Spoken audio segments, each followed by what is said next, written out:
In today's video, I am going to teach you how to delete your playtime on Steam. While you can't truly erase or reset the hours Steam tracks on its servers, there are two practical approaches. You can remove a game from your account so its hours stop appearing on your profile. Or you can hide your total playtime so others can't see it.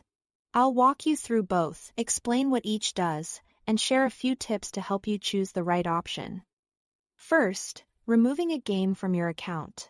This doesn't rewrite Steam's history, but it does make the hours for that title disappear from your profile.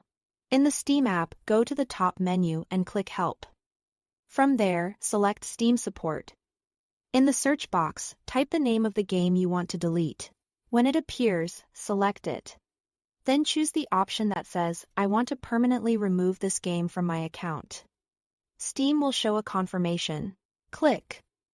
I'll remove the listed games from my account permanently. After this, you'll no longer own the game, and its hours won't be displayed on your profile. Keep in mind that any associated DLC is removed as well, and you'll lose access to download or play unless you acquire it again. This action can be reversed by re-adding the game. But here is an important catch. If you bring the game back later, the original playtime usually returns. So think of this more as hiding hours by removing ownership rather than deleting them forever. If you don't want to remove the game but still prefer privacy, adjust your profile settings to hide playtime. Open your Steam profile, then click Edit Profile. Go to Privacy Settings, find the section labeled Game Details and check the box that says, Always keep my total playtime private.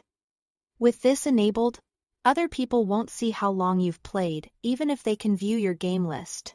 This is the simplest, safest route because you keep your games and your progress, and you can change the setting anytime.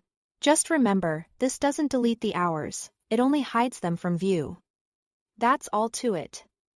Thanks for watching.